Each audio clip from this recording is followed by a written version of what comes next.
কুরআনকে যদি জিজ্ঞেস করি, ও কুরআন বলো তোমার নাম কি, তো কুরআন বলে বাল হুয়া কুরআনুম মাজিদ।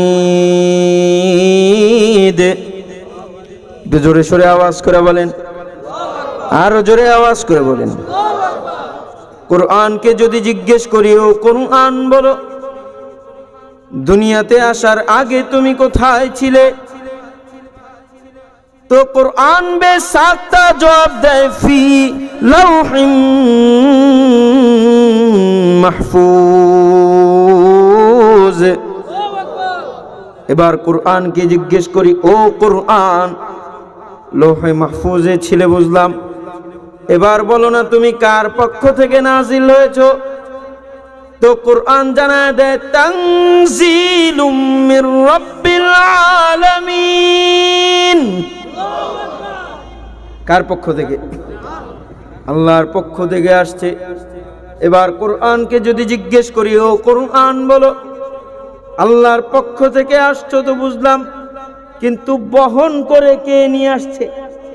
জমিনে দুনিয়াতে বহন করে কে নিয়ে আসছে? তো কুরআন আমাদের প্রশ্নের জবাব দেয় নাযালা বিহির রূহুল আমিন। রূহুল আমিন হযরত জিবরিল আলাইহিস সালাম বহন করে নিয়ে আসছে, নবীজির সামনে পেশ করেছে। মেরে আজিজ দোস্ত, এবার কুরআনকে জিজ্ঞেস করি, ও কুরআন আল্লাহর পক্ষ থেকে আসছো, জিবরিল আমিন বহন করে নিয়ে আসছে, এবার বলো না তুমি কোন ভাষায় নাজিল হয়েছো, তো কুরআন বেসাক্তা জবাব দেয় বিলিসানিন আরাবিয়্যিম মুবিন।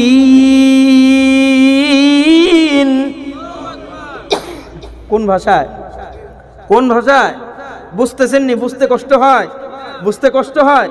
আমি বলতেছি আপনারা অটোমেটিক বুঝে ফেলতেছেন। দেখেন কোরআন আমাদের সাথে কি চমৎকার কথা বলে। আল্লাহু আকবার বলেন না জোরে আওয়াজ করে। এবার কোরআনকে জিজ্ঞেস করি, ও কোরআন বলো তুমি কবে নাজিল হয়েছো? কোরআন আমাকে প্রশ্ন করে, কোনটা আগে বলবো, মাস বলবো না রাত বলবো?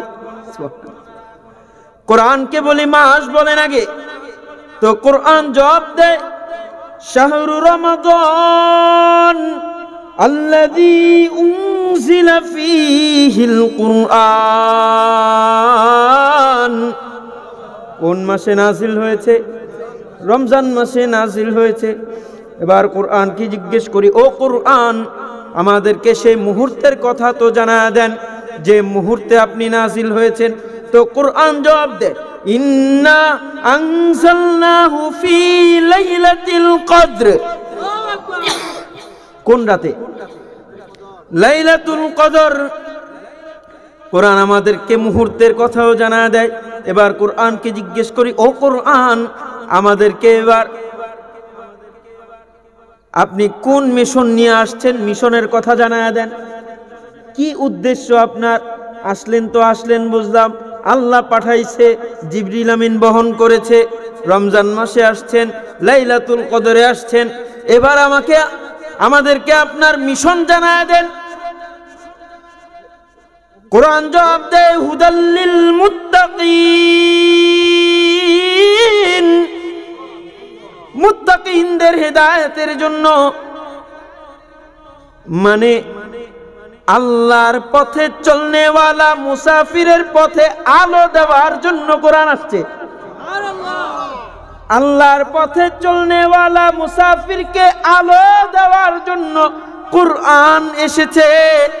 আর যে তর্জমা না করলে আমার দিল শান্ত পায় না।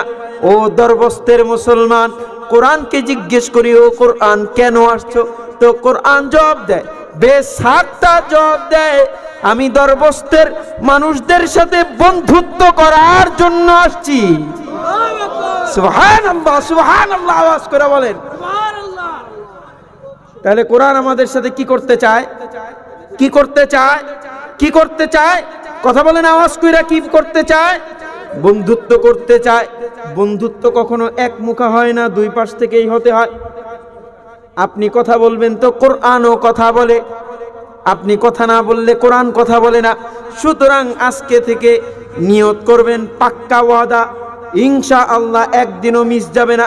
প্রতিদিন আমি খেতিবাড়ি করব তো করব, খেতিবাড়ির জায়গায় খেতিবাড়ি, আমি চাকরি করব তো চাকরির জায়গায় চাকরি, ব্যবসা করব তো ব্যবসার জায়গায় ব্যবসা, আমি রিক্সা চালাবো তো রিক্সার চালানোর জায়গায় রিক্সা। আমার যত কাজ আছে সব কাজের জায়গায় থাকবে ইনশাআল্লাহ। এই কাজের ফাঁক দিয়া একটু সময় বের করে এই দারুল আরকাম মাদ্রাসায় আইসা ওলামায়ে কেরামদের কাছে, হুজুরদের কাছে আইসা একটু একটু সময় করে ইনশাআল্লাহ আজীবন তালিবুল ইলম থাকার এই মর্যাদা আমরা অর্জন করব। আজীবন ইনশাআল্লাহ হুজুরদের কাছে আইসা প্রতিদিন একটু একটু সময় নিয়ে কোরআন শিখার জন্য কারা কারা আসবেন এবং কারা কারা পাশে থাকবেন ইনশাআল্লাহ বলে হাত উঁচু করুন। ইনশাআল্লাহ, ইনশাআল্লাহ, পাক্কা ওয়াদা, পাক্কা ওয়াদা, পাক্কা ওয়াদা। কেউ যদি পাক্কা ওয়াদা না করেন, হ্যাঁ হাত নামালান। পাক্কা ওয়াদা কারা? ইনশাআল্লাহ, ইনশাআল্লাহ প্রতিদিন একটু হইলেও কোরআন তেলাওয়াত শিখার জন্য আসবেন ইনশাআল্লাহ।